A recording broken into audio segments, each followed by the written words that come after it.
Hello, may sauna. Magandang hapon po sa inyo lahat. At ang ating pag-usapan pa ngayon ay i-deliver ko sa inyo, papakita ko sa inyo yung dati na pong sinabi ni ni Lacson na hindi niya unwittingly hindi niya alam siya pala magbibigay ng ebidensya para sa isang revelasyon na may text message si Bersamin papunta kay BBM. Ito na po 'yon. Ang tanong, totoo ba na may text message si Adrian Bersamin kay BBM, yung pag-deliver ng 8 billion? Yan po yung usapan natin sa ngayon. Ngayon, itong kwento na yan na text message ay lumabas ito sa pagsasalita ni Congressman Antonio Tino ng ACT Teachers Party List at ni Congressman Erese na kinonperma niya sinasabi ni Congressman Tino na pinakita sa kanila ni Congressman Leandro Legarda Leveste ang mga text message at ipinakita pa ni Leveste sa kanila yung tinatawag na video na kung saan ay pumunta si Adrian Bersamin sa bahay niya sa Batangas. At doon, kasama ni Adrian Bersamin ang mga abogado niya. At gumawa si Adrian Bersamin ng affidavit patungkol doon sa text message. At kinabit din siyempre yung screenshot ng text message. At isa pa, gumawa pa siya ng video affidavit kung tawagin nila, na kagaya kay Saldico. Patay si BBM. Ngayon, tinatanggi ni BBM, tinatanggi ni Claire Castro. Hindi raw totoo. Pero kung hindi totoo, paano yun nasasabihin na hindi totoo? Ito po, ladies and gentlemen, improper po yung sagot ni Madam Claire Castro sa pagsasabi na hindi totoo na may text message. Para mo masabi kung totoo o hindi totoo na may text message, dapat nakita niya lahat ng mga text cellphone ni BBM. Lahat ng cellphone ni BBM, tingnan niya. At screenshot na lahat ng walang text message na nanggaling kay Bersamin na nag-uusap tungkol sa delivery na 8 billion. Ganun na kasimple. Hindi pwede na direktahan sabihin niya hindi totoo. For you to say na hindi totoo, kailangan may pruweba ka na hindi totoo. So, yan pa lang, tapos na ang laban. Pero ang problema, habang nagsasalita ka na hindi totoo, marami naman ebidensya lumalabas na totoo. Unang-una, matanong ko kayo, magsisinungaling ba si Antonio Tino sa pagsasabi na kasama sa kanyang reklamo sa impeachment nila ng Makabayan Black, ang isa sa ebidensya doon na matindi ay text message ni Adrian Bersamin kay BBM, at si BBM naman sumagot na very good, very good. Naitad mong 8 billion. So, hindi rin ako maniwala na magsisinungaling din si Congressman Erese sa pagsasalita na ganun din.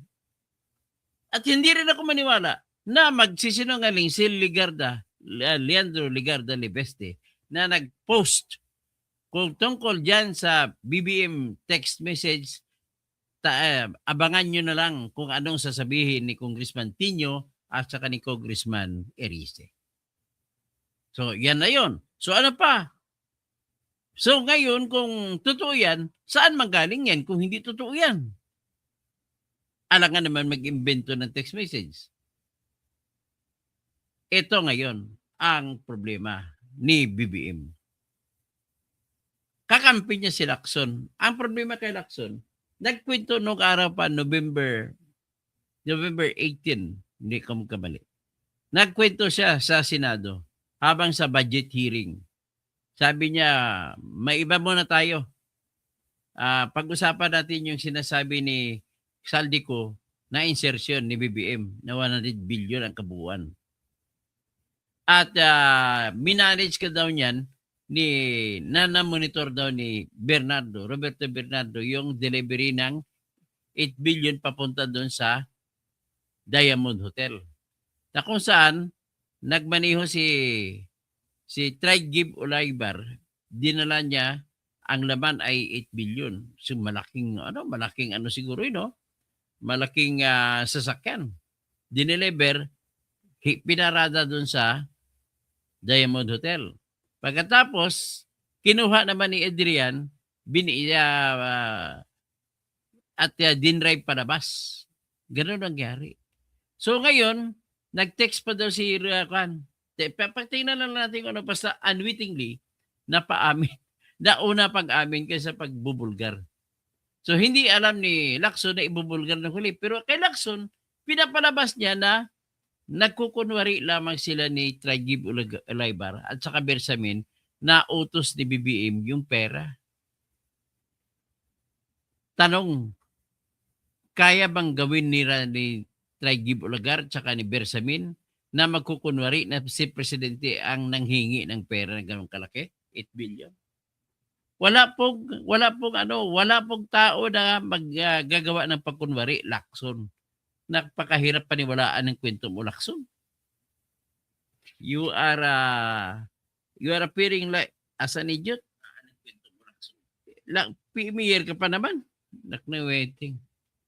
Ang klaro dito, nagpapagamit ka sa sindikato nila ni Ralph Recto, kasama dyan si Enrique Razon, kaya pinatanggal nyo si Bersamin na Lucas. Ang tumawag kay Lucas Bersamin ay si Enrique Razon na umalis na siya. So ibig sabihin, sinet up nila ang drama. Pero ang totoo, napunta kay Bongbong Marcos ang pera. Ito, pakinggan muna natin ang sinabi ni Lacson noong November 18. November 18. Pakinggan muna natin. Ito yung patungkol ito sa may connection ito sa 8 billion na dineliver. At dahil sa delivery, nag-text si Adrian Bersamin kay BBM at si BBM nag-text din sumagot kay Adrian Bersamin. Ito po yan.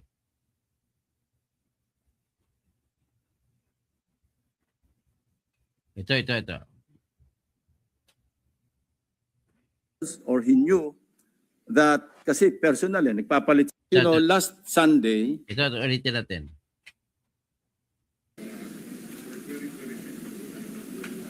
Government spending. Hearing yan sa Senado, sa budget. That's in the vicinity of 16-17%, Your Honor. More.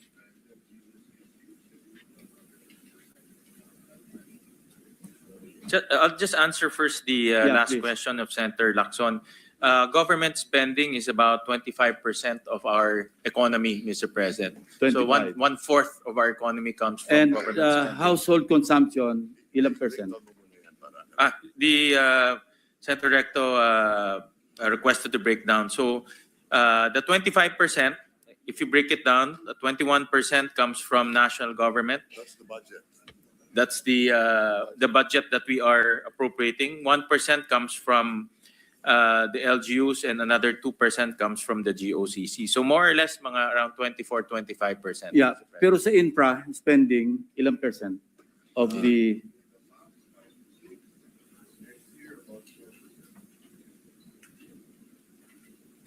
About 5 to 6%, Mr. President. Of the In the entire- past. But in the next year, Mr. President, we talked about this yesterday. It's about 4.7%, Mr. Of President. the whole pie, ano? Yes, of the whole pie. Okay. Tama ho. So Bababa ho tayo next year because of what's happening, Mr. that's President. still substantial, ano? Yep. Dahil kung 5%, tapos slow down tayo sa infra, medyo malaki rin yung effect sa ating economy.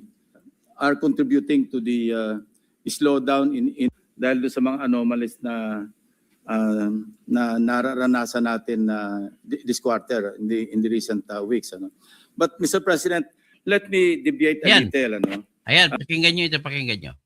Related din ito sa ating unused appropriations, no. Gusto ko lang ibahagi sa atin, ano, yung nangyari do sa, and this affects our economy even yung investor confidence. I have it on good information that yung announcement na ginawa, yung statement na ginawa ni ex-Congressman Saldico, na nagbintang siya na 100 billion, sinasabi niya na utos daw ng Pangulo na isingit sa BICAM. Yan ah. Your Honor and I both know that the 100 billion Makukunwari ka ba? Makukulong ka? Ano ba ito si Lacson? Ulitin nga natin.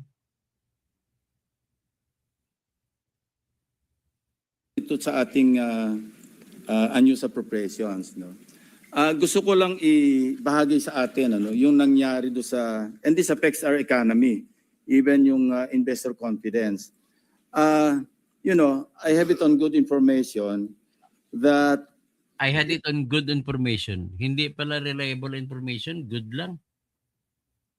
yung announcement na ginawa, yung statement na ginawa ni ex-Congressman Saldico, na nagbintang siya na 100 billion, sinasabi niya na utos daw ng Pangulo na isingit sa BICAM. Sino ba maniwala sa iyo yan? Sino ba kaya mapakunwari? 100 billion? Hindi kulong ka? Anong klase si Lacson? Pulis ka eh. Hindi mo alam yan. Your Honor and I both know that the 100 billion, and we went over, I know na, both of us went through the list independently or separately. And you and I agree na totoo yung listahan. You and I agree na totoo yung listahan. Ibig sabihin, hindi pa kayo kumbinsido na totoo, nag-agree lang kayo. Wala kayong nakitang ebidensya kung totoo. Pero sabihin natin totoo, kasi totoo naman, sinasabi naman talaga ni Saldico yan. 100 billion pesos. Talaga nasingit sa BICAM. But yung sinasabi ni Saldico on social media as posted, na nag-deliver siya ng 25 billion representing the 25% commission di umano para kay Presidente, that I will attest na hindi totoo. Paano mo masabi na hindi totoo? Tapos sabihin po salita na attest para mo masabi for all you know na hindi totoo isang bagay. Dapat nakita mo. Nakita mo. Nakita mo lahat ng pruweba na bakit hindi totoo. Halimbawa, tingnan mo lahat, ipresenta mo dito sa amin ang lahat ng insertions kung wala ron, saka magsabi na hindi totoo. Yun talaga absolutely Nagawa nyo, niluloko yung mga tao eh, naniniwala lang sa salita nyo eh. untrue or false. Untrue or completely false. Why? Because, last Sunday, I received a call from the camp of former Undersecretary Roberto Bernardo. Ang sinasabi niya, noong nakita niya si Saldico sa social media na nagsasabing merong 100 billion di umano inutos ng Pangulo na isingit sa BICAM. Bakit nag-di umano? Bakit ka gumamit ng di umano? Ibig sabihin, hindi ka sigurado? Napag-alaman ko from Undersecretary Bernardo na ang unang tanong, totoo ba sinasabi ni Undersecretary Bernardo? Bakit tudo-tudo ka paniwala dyan? may mga tao sa Malacanang, not the President, not authorized by the President, who misrepresented him. Kaya ba niya mag-represent kahit sino? Magkukunwari na may 8 billion kami i-deliver? Hindi ba mamatay ka dyan? Sino ba kayang-kaya magsinungaling dyan na magpapadala ako 8 billion dahil yan ang utos ni BBM pero hindi naman pala totoo? Imposible yan, Lacson, ang kinikwento mo. I will name some of them. Name some of them. Undersecretary Adrian Bersamin. Yan! Yan ang ebidensya na nag-text si BBM kay Adrian Bersamin. Bira mo na una pa to, November 18 yung pa kinikwento to. Tapos yung text message, itong huli na lang lumabas. 8 billion din. He name-dropped the President. Sino ba nga kaya mag-name drop the President? Si Adrian po ay bagman ni BBM. Para sa ma-name drop, papatayin siya nun. Pangalawa, ang official position niya is Presidential Legislative Liaison Officer. siya ang makipag-contact sa lahat ng congressman at senador para sa presidente. With that rank, pangatlo, apo siya ni Lucas Bersamin na executive secretary. Gigibain ba niya? Sisirain ba niyang lulo niya? Unbelievable mga kinikwento mo, Lacson. Saldico believe na utos ng Pangulo na Naniwala? Basta-basta lang niwala si Saldico? Ngayon, mamaya ipapakita ko na si Saldico mismo kausap niya si BBM. ipasok sa BICAM yung insertions na 100 billion. Now, Yusek Trigib Olaybar. Si Trigib Olaybar. Nagkunwari din daw. Ang tapang naman nila. Kaya nila lukuhin si BBM. Ang pinag-usapan, 8 billion. Other personalities. Anyway, regarding the 100 billion, binrek down, kasi nireview niyo yung kanyang notes. This is all related even to the appointment of Secretary Recto. Kaya to be pinasok nyo, ginawa nyong drama na pinapalabas din nyo na nanluloko si Trigib Olaybar, si Adrian Bersamin, gamit si Amina Pangandaman at si Lucas Bersamin para ipapalit din nyo dyan si Ralph Recto.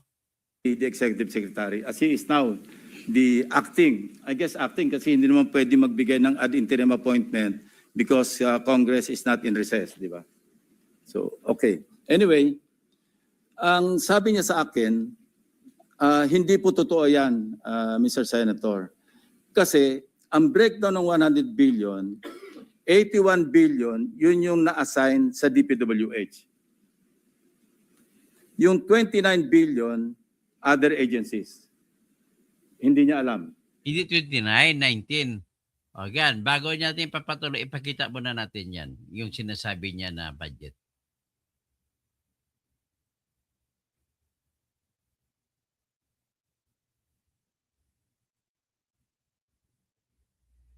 Ito po yan, yung budget.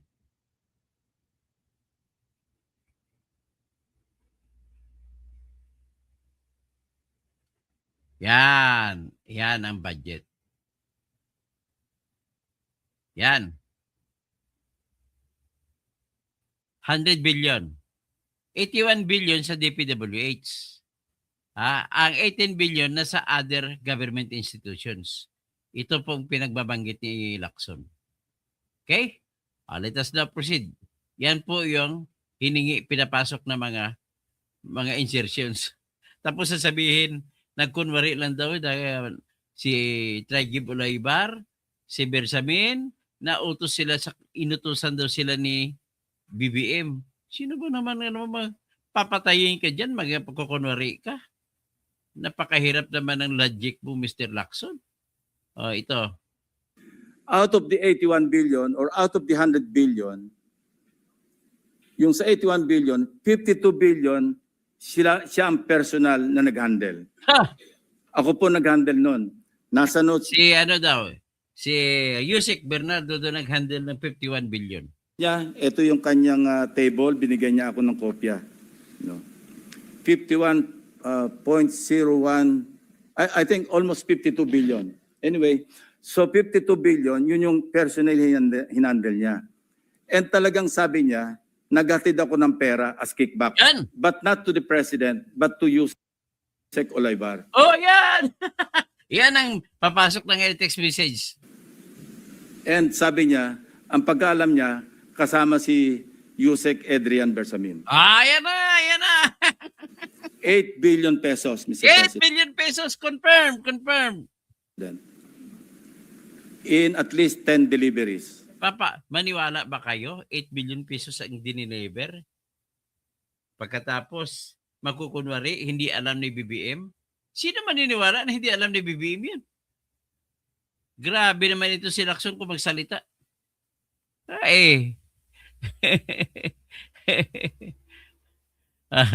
Ito naman ito mga kanino. Ito na mga bayaring si Pinoy Expat, bayarin na troll. Tinanggal ko na, black. Ba hindi siya ma-block kasi nasa Facebook siya. Pero be warned ito si Pinoy expat ay hindi siya hindi siya totoong troll yan, troll. I-comment ko muna yung niya. Burahin ko ang kanyang comment dito.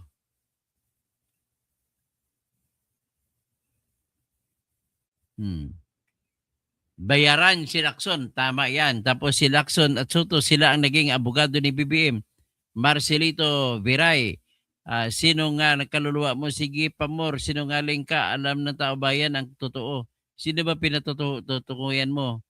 Jesse Padillo, para kang si Marco Beta, ang kitid ng kokote mo. Sino ba sinasabi mo? Nathan, ikaw niloko mo din si Lito Lapid noon. Puro pala ito mga troll. Okay, troll. Tanggal na kayo, tanggal. Ano ba ito? Tanggal.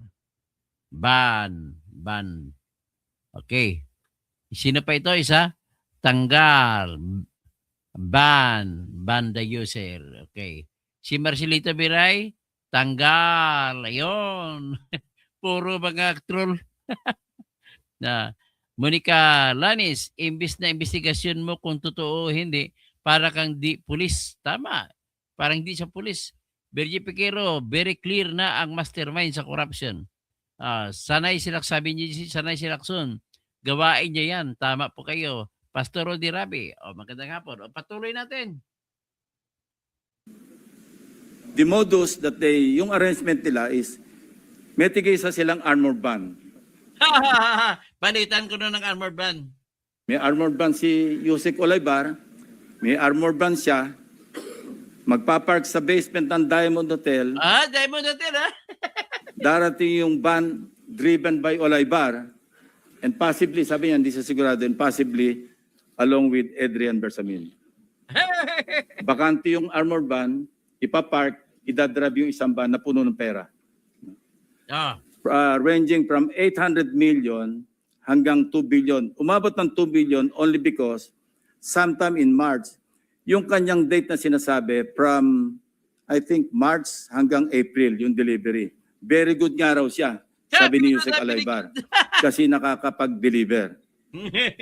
Ang biggest kasi naipon, because March 11, natatandaan niya, inaapuran niya na si Undersecretary Olaybar, nakunin na kasi napupuno na at saka matagal na nakapark.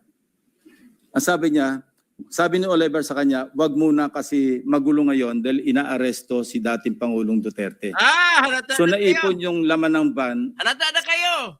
Ang pera ay para ibigay sa ICC. Para arestuhin si Digong Duterte. Klaro! Jesse Padilla, malinaw nga sinasabi ni Kuya kaysa kay Lacson. Kahit elementary graduate, maintindihan, ikaw lang bingi at bulag, bubog. Sabi niya kay Jesse Padilla. Rodi Rabi, Stippy, bubuk ang kalbo. Tanggalin naman kita, burato, bura. Bura, bakit kalbo? Tinatagbo ko kalbo. Kalbo na nga ako, tawagin mo kong kalbo. Daming maliyatan. Malite, kaya pala, mahal ng malita ngayon. Ay, nako. Ito pa. Pagpatuloy natin si Lacson, ang bida ng bayan. Sabi niya, mga 2 billion pesos. That was the single largest or biggest delivery that he made to Olaybar. Kung saan napunta, hindi natin alam. But personally, sana man dalhin ni Olaybar yun.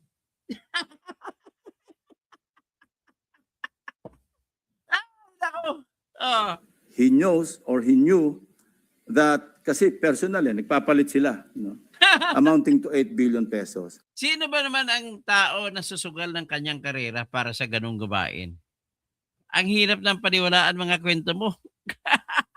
Ito, bura din si isa to. Okay? General Isaac, nakatanggap din siguro si Lacson. Nakatanggap yan. Arasausa, Bergie Piquero. Tapos si Sunny, dapat niya kay Lacson, malaman na yan. Ganon din kay Tolpo. Dati bilib ako, ngayon tahimik na. Tapos si Fernando, good day Dr. Toto, magaling na investigador nga kasi kaya niya nalinis ang istorya. Abdul Jaladi, matiklo yung original na niya na cup. Eye of the Tiger. Masakit yan sa taingan ng mga kain-tain ni BBM. So, Elisa Balagso, may alam naman pala yan sa delivery. Sa hindi niya pwedeng gawing pampatalsik sa bangag. Kaya bakit hindi ka mag-Blue Ribbon Committee investigation?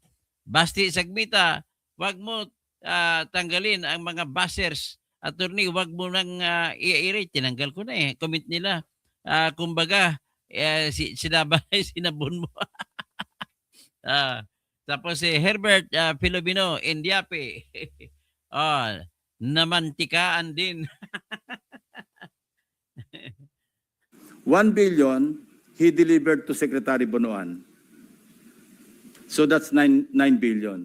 Yung 8 billion was representative of 16% of the 81 billion or 82 billion. Ang usapan daw nila initially was 15%, Mr. President. Tumawad pa raw ng 1% si Olaybar, pero suspecha niya, natatawa raw siya dahil para sa sarili. Tumawad sa 1%. Tapos sabihin mo, nagkunwari. Inalam ni Olaybar yung additional 1%. Kaya mabot siya ng 16%. Tapos nagkunwari. Gagamitin niya ganun para nagkunwari na kay BBM yun? 1 billion to Secretary Bonoan. Siya mismo nagbigay. Si So Secretary he was Bonoan, asking- nangyari na si Beruan. May mga kwento. Dami kang pinapalusot na kwento na hindi For mapagpaniwala. my advice. Ang sabi ko sa kanya, can you put it in your own handwriting?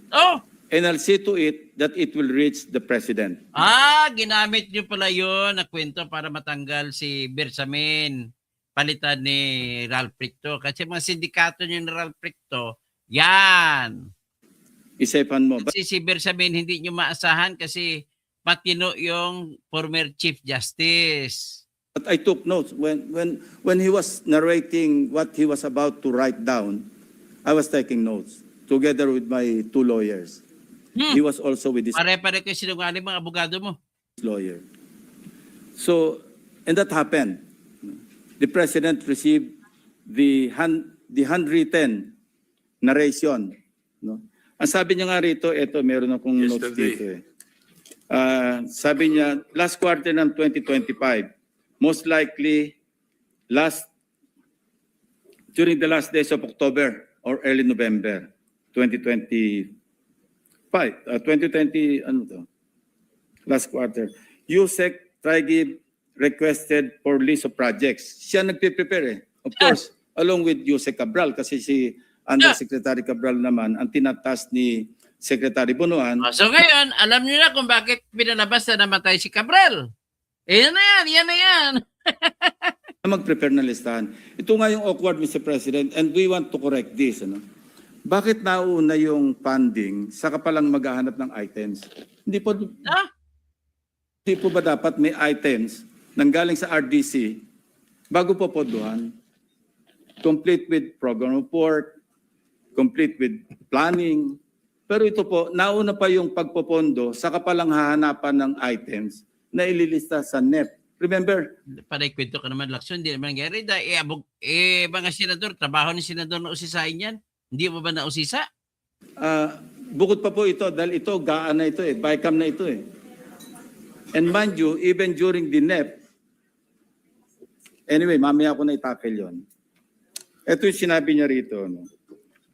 Ito, sinabi niya na si Trigib Olaybar prevented him from disclosing details on the 52 billion to Secretary Bonoan. Ayaw pa sabi raw, Mr. President. Kunwari pa. Tapos, sinabihan siya ni Yusek Trigib Olaybar na si Secretary Bonoan asked Executive Secretary Bersamin several times, sino ba magpapacilitate itong 52 billion? Of course, isasama sa BICAM, paano ito re-release?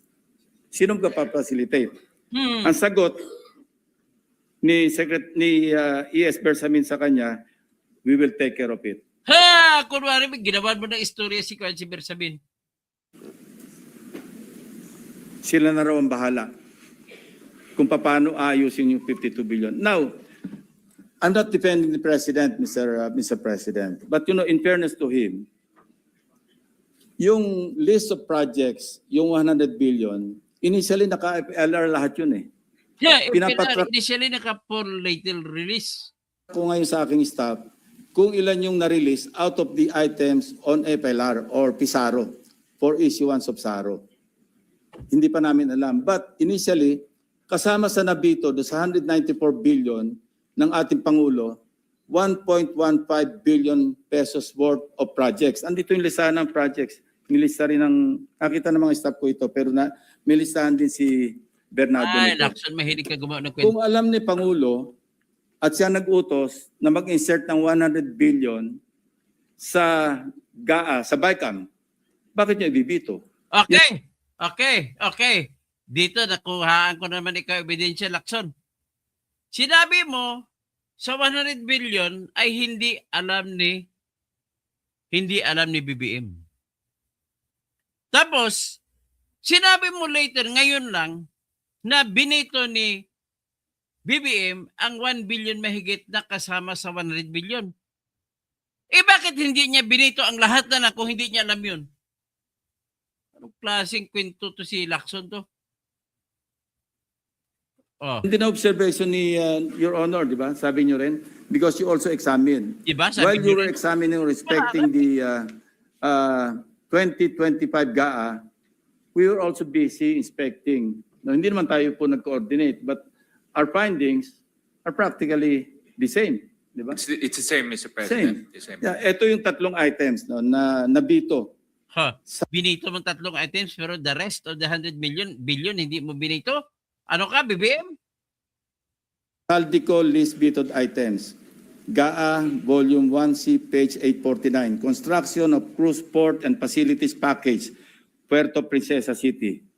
250 million. 800, page 822. Construction of multipurpose building, Government Center, Barangay Gadani, Tayum, Abra. Page 322, construction of riverbank structure including irrigation system, integration along Polo River at Sitio Lawaan, upstream, right side, Mall Wall, Cebu, package 3, 100 million. Total 1.15. Kung gusto yung gusto kasi ng iba, paniwalaan natin na sa Pangulo ang Sir, binito niyang iba, bakit hindi lahat binito? Ang argumento mo, logic mo, Lacson, ang layo, illogical. Kasi kung totoo yung sasabi mo, di dapat, kung walang alam pala talaga si BBM, dapat binito niya ang buong 100 billion. nag-utos mag-insert. But it doesn't make sense to me, Mr. President. That's why I'm trying to explain this to our colleagues and to the members of the DBCC family para maliwanagan naman natin and in the presence of the media, maliwanagan naman natin na hindi kasama ang Pangulo kasi yan, common sense. Siya nag-utos, ibibito niya. Siya nag-utos, i-FLR niya. Eh bakit hindi niya bibito? Interjection, Your Honor. Yes, sir. Just for clarity, the handwritten note, letter was given to the President yesterday. As I think Monday, Mr. President. Yesterday. And At 2 p.m. And thereafter, he asked There for were the, resignations. he asked for the resignation. Walang In this case- resignation, ha? Nagkwento na naman kayo. Yes, Mr. President, courtesy resignation is a Walang euphemism resignation, tinatanggi ni Bill Samin yan eh. for firing. Yeah. Anyway, pakinggan natin para masariwa natin, pakinggan natin si Saldico sa kanyang tungkol dito para mabuo natin ang kwento. Klaro ng ebidensya, mastermind ka talaga, BBM. Mastermind.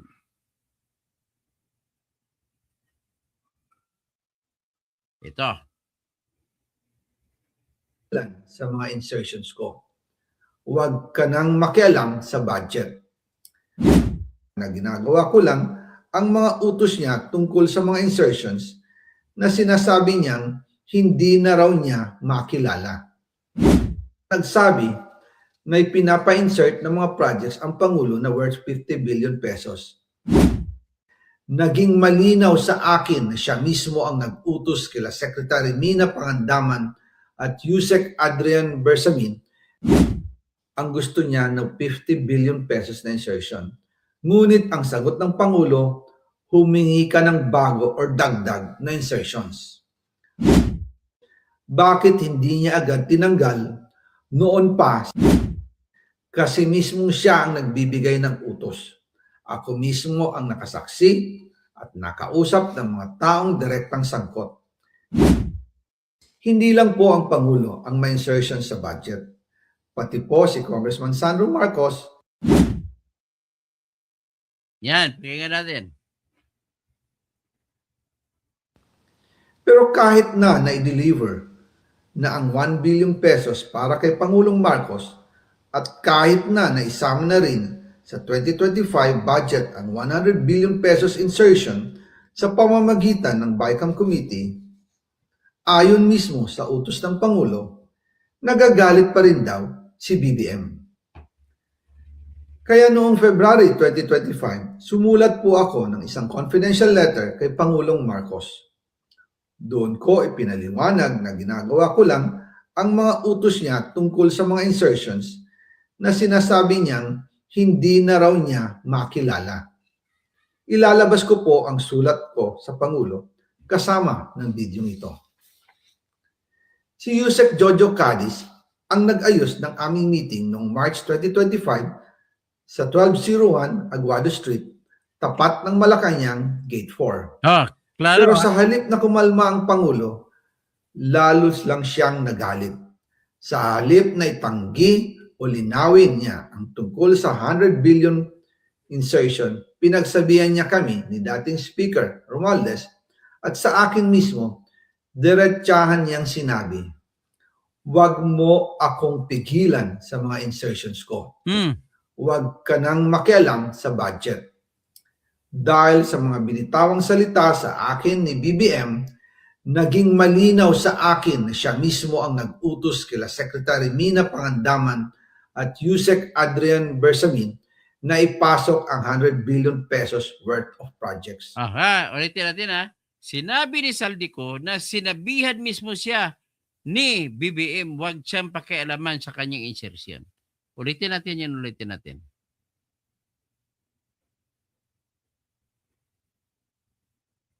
Sa budget. Dahil sa mga binitawang salita sa akin ni BBM, Yan. diretsahan niya ang tungkol sa 100 billion ang Pangulo,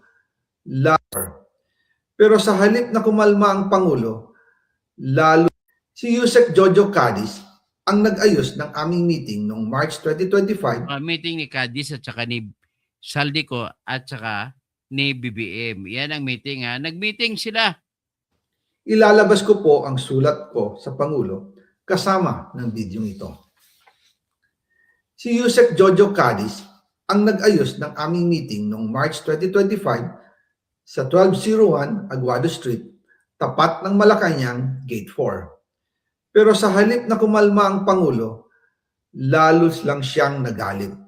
Sa halip na itanggi o linawin niya ang tungkol sa 100 billion insertion, pinagsabihan niya kami ni dating Speaker Romualdez at sa akin mismo, diretsahan niyang sinabi, "Huwag mo akong pigilan sa mga insertions ko.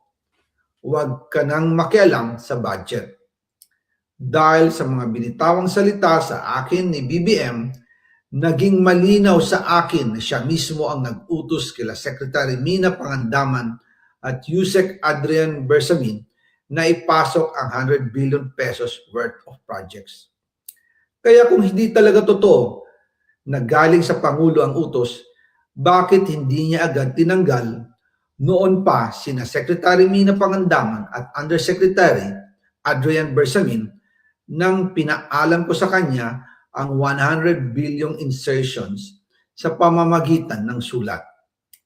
Bakit ngayon lang nila pinag-resign kung kailan nalaman ng publiko ang tungkol dito? And also kinausap ako ni Yusek Jojo Cadiz at nagsabi na ipinapa-insert ng mga projects ang Pangulo na worth 50 billion pesos. And sinabi ko kay Yusek Jojo na meron ng instruction kay Secretary Mina Pangandaman at Yusek Adrian Bersamin about the 100 billion pesos insertion.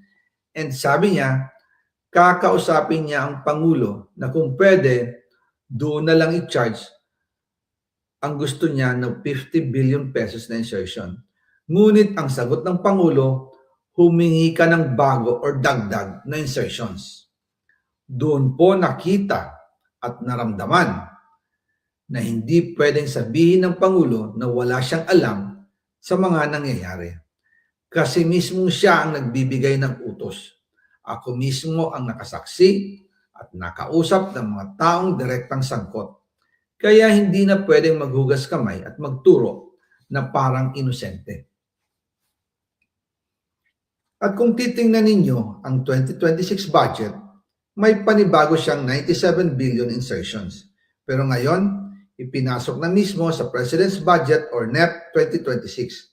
Yan po ang kinumpirma ni Secretary Manny Bunoan na may instructions ang Pangulo na magpasok ng 100 billion ulit sa President's So, Budget. konfirmado. Kaya wala na siyang pwedeng ipamigay.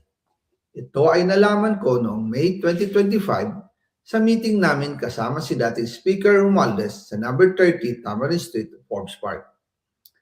Kaya nang nadiskubre ng House of Representatives ang insertion sa flood control sa 2026 budget, ibinilik namin ang DPWH NEP 2026 dahil mali na ito at panibagong flood control projects na naman.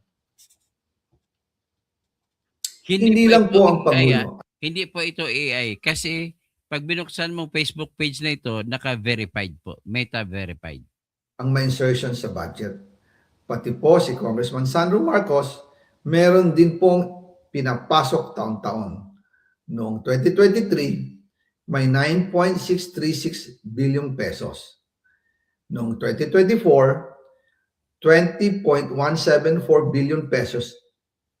At nitong 2025, 21.127 billion pesos. Lahat-lahat, ang kabuuan ay 50.938 billion pesos.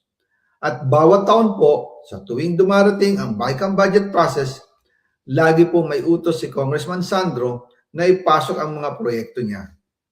Nalaman ko na lang sa mga contractor na galit siya sa akin nung pinag-uusapan na ang 2025 GAA budget. Ang sabi daw niya, ipatatagal ako at magpa-file ng maraming kaso laban sa akin. And speaking that, naalala niyo si Sandro Marcos pa nag-motion na tanggalin si Saldico? Kasi kulang ng 8 billion pesos yung insertion na gusto niyang ipasok. Ang dahilan daw, may mga contractor na nakapag-advance na sa kanya at dahil hindi na ipasok ang buong halaga, kailangan daw niyang magsauli sa mga yon. Para malinaw sa taong bayan, ilalabas ko po sa video na ito ang listahan ng mga proyekto na kasama sa mga insertions ni Congressman Sandro. Anyway, hanggang dyan na lang yan. Kasi alam naman natin kay Sandro tapos na. So, ayun unang-una, gusto ko lang yan, this is Sergio Sumergido. Magkano ba tanggap sa inyo, Magkano ba tanggap po sa pagiging troll mo? Hindi po ito AI, kasi bakit po? Ito po ay nakahango sa Facebook page ni Saldico na AI, na meta-verified. Tingnan mo. May blue check. Pag may blue check po, kanyan, verified, hindi nagsisinungaling. Ito po, tingnan nyo ang Facebook page ni Saldico na kinuhanan ko yan ay meta-verified. Yan, tingnan nyo, meta-verified Yan. May blue check. Pag may blue check, meta-verified yan. Kaya hindi po yan AI. Pasensya ka na makinig ka at bida, pero wag kang maniwala at hindi mo na makikita ang tao na daw makikinig. Ay, ano bang kwento mo? Wala kang logic. Argo, grabe ka bibi, mas magaling ka pa magnakaw sa tatay mo. Andrea Gueco, Mayapagat Panapon from Singapore. Tapos Frankie Sarinas, itigil mo na investigasyon, muro-muro lang yan. Sayang ang pasahod namin sa inyo. Kailan magpakulong ang mga hindi kanya iniimbestigahan sa kanyang Blue Ribbon Committee. Sabi naman ni Ben Marwerte, Ben Marwerte, tugma talaga yan kasi meron yang detector ng script. Hindi, walang pong script writer yan, Ben Marwerte. Masyado kang mapag-isip na walang ebidensya. Tigilan mo na yan, Ben Marwerte, inapansin ko sa iyo. K3RO, Lacson, Soto, Bam at Pangilinan. Kaya todo protekta kila BBM at Tambi yan dahil sa utang na loob, dahil pinanalo sila ng Smart Magic noong halalan. Tapos Elizabeth Linsangan, magandang hapon po Sir Toto, magandang hapon po Ma'am Elizabeth. Salamat po sa binigay nyo. Sana makapagbigay ka pa uli. Nakakarma na tuloy si BBM, dami mo ninakaw. Sabi niya, sino to? Dati bilib ako sa mga akusasyon mo sa mga politiko simula nang mabutata ka nilito. Ay, wala yun. Tanggalin na kita siguro. Wala, hindi man totoo yung kwento mo. Hindi po ako nabutata. Kwento mo lang yan. Emers, paulit-ulit na sa script ng mga didilis na maniniwala kanya. Ito, kwento, troll ito. Tanggalin natin troll. Yan. At BBM Kapituko, Kawatan. Joel, Kawatan. Basta Marcos. Andito, Kawatan din. Kimils Bacol. Connecting the dot, it leads to government. Ni Tubig Bangag Marcos. Carmen de Guzman, Marcos made the government their family business. Tama po kay Ronaldo Nabayan. Putang ina ninyong dalawa na peste Pilipinas, sarap ninyong ihawin ng buhay. Rachel Libanes, tamad na magtrabaho si Lacson kasi mahuli ang amo niya. So po si Rasky, need papuntahan ang channel mo sir. Dati lumalabas sa feed ko. Taka ako bakit wala. Yun pala, need papuntahan ang channel mo. Ang gagawin niyo po, i-check lang lagi, pupuntahan niyo po kasi nawawala ako lagi. Tanggal na mga trolls. Okay, tinanggal ko ng mga trolls. So, ang i-presenta natin ay i-presenta ko na lang po sa inyo yung sariwain natin yung sinasabi ni Gutesa na nag-deliver ng malitang bag kay BBM at kay Romualdez. Ito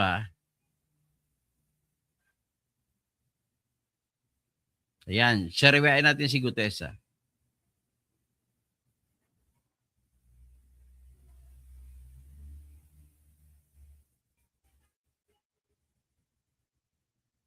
Do you swear or affirm to tell the truth, the whole truth, and nothing but the truth in this proceeding? Ayan si Gutesa. Salamat. Take your seat, please. You may proceed. You may continue. Salamat po, Mr. Chair. Mr. Gutesa, kanina ako'y nagpapaliwanag para ipakilala kita. Narinig mo yung aking sinabi? Magpaki-like nyo po para lagi pala sabi ni Benmar Martin. Salamat po, Benmar. Para lalabas sa feed ninyo ang aking live. Paki-like nyo po. Yes, Your Pwede mo Honor. bang i-confirm na kung ano yung sinabi ko ay yung nangyari kahapon? Diretso na. Ayoko pong naririnig ko at napapanood ko sa pagdinig ng Blue Ribbon Committee.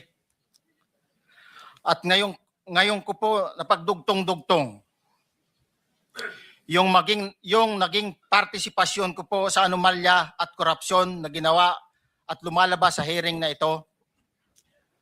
Yung palang pera na binubuhat namin at dinedeliver mula sa masamang gawain na nagdulot ng baha na ikinamatay ng tao at imbes na gamitin ang pera sa edukasyon, medikal at programa na mapunta lamang pala sa bulsa ng mga politiko. Mabigat po sa akin magsalita dahil may pamilya ko. 4 ang anak ko, nag-aaral pa. May asawa ako at nangangalaga sa aking mga anak at marami akong kasama sa operasyon na may kinalaman sa ibabahagi ko sa inyo. Nagtatrabaho lang po kami ng mga kasama kong sundalo sa Philippine Marines. Huwag sana isipin na aking mga kasama na nagtatraidor ako. Ako sa aming trabaho at pinagsamahan dahil Diretso na, diretso. ng basura sa bahay ni Speaker Romualdez. Basura, ito Merong napuputol sa binabasa mo. ay may post-it na nakadikit na nakasaad kung Dito. Your Honor, pwede pong Hindi, kinoconfirm mo ba yung sinabi ng iyong abogado? Lungkot. Ito po, Your Honor. Okay. Ng duty ko kay Congressman Saldico. Bawat umaga, nagre-report ako sa BGC, sa Horizon, sa Bonifacio Global City, kung saan nakatira si Kong Saldico. Tuwing may duty at detailed ako sa basura, it means itong basura, ito yung box ng pera na pinag-uusapan natin sa kasalukuyan. Mr. Gutesa, mag-stick ka. Tuwing basura, yes, Your Honor. Oh, sige. Thank you very much. You may continue. Kami ng 46 na malita. Ibababa lamang namin ay 35 malita para i-deliver sa bahay ni House Speaker Martin Romualdez sa 42 McKinley Street, Taguig. Ang labing isang malita ay naiwan sa taas ng 56th floor sa Horizon Residence. Humigit kumulang 3 beses ako mismo ang nag-deliver ng basura sa bahay ni Congressman Saldico, sa Horizon Residence at sa mga bahay ni Speaker Romualdez sa 42 McKinley Street, Taguig. Mas maraming pagkakataon na nagde-deliver kami ng basura sa bahay ni Speaker Romualdez at sa bahay ni Congressman Saldico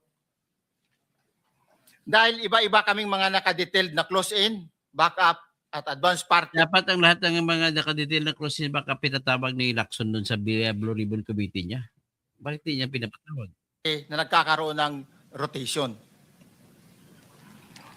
Sa huli, ako po ay nagnanais na mapasailalim sa Witness Protection Program dahil alam ko po nanganganib ang buhay ko at ang aking pamilya sa ginawa kong Sige, anyway, napakinggan naman natin yan. Hanggang dyan na muna.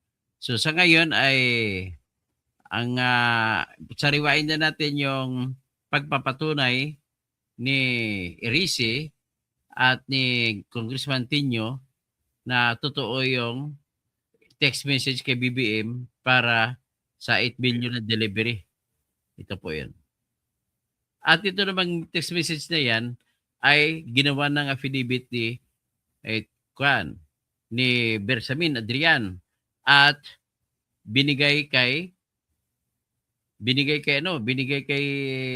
Leveste at nagvideo pa, matindi. Kaya sa totoo lang walang-wala na to ang mastermind talaga. Pruweba bastante na tayo ng pruweba sa mastermind na ito. There were video screen captures. Leviste. Can you walk us through what exactly did you see, Congressman? Actually, they were Tanong dito kung ano nakita niya talaga kay Leveste na pinapakita ni Leveste yung screenshot ng message ni BBM kay Adrian Bersamin. video screen captures, presumably of the phone of Adrian Bersamin himself. So it's like tinurn on yung screen capture sa phone and then nag-scroll through dun sa messages they were signal messages between PBBM and Adrian Bersamin. So you can see the numbers there, Pero may screenshot patay si BBM. and you can see the messages as they are scrolled through in the video. So that's what we saw, and the messages are from December 2024 to July 2025. Oh, December 2024 to July 2025. Ha? Sabihin kasama yung March 24 na pag-deliver sa pagpalitan ng armored van sa gitna ni Trajib Ulagbar tsaka Adrian Bersamin nandun sa ilalim sa parkingan ng Diamond Hotel noong March 24, 2025. Pero Congressman, did Kong Leviste tell you how he secured a copy of this screen recording? He told us that part of when in November, Senator Ping Lacson, during a Senate session, essentially spoke in plenary and started mentioning Yusek Bernardo's part in providing the 8 billion kickback and delivering it for the president through Yusek Trajib Ulagbar, and then on to Bersamin, Adrian Bersamin. So, and then Lacson said that the president was not involved and that these people just name drop or use the Ito na naman kay yung banat naman kay Eresi naman. Iko-confirm na natin kay Eresi. So na-confirm na lahat ng ebidensya. Mahirap na tutumbahin ni BBM. Hindi naman magsisinungaling itong dalawang congressman ito. Kaya naman si Congressman Eresi.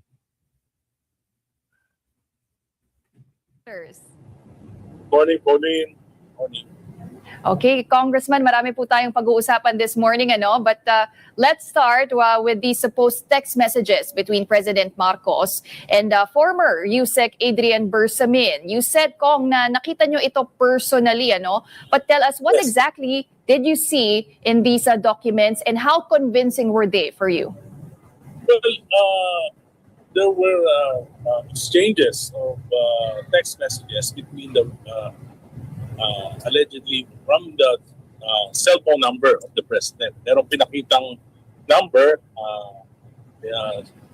smart, 0918. Hindi ko na lang matandaan kung ano yung mga kasunod na numbers. At yung isang number din daw na according to Congressman Leviste from the cell phone of Yusek Adrian Bersamin. So pinakita sa amin yung buo, medyo detalyado, which includes also text messages na hindi lang tungkol sa dito sa almost 8 billion, kundi meron ding mga ibang text messages tungkol sa ibang matters.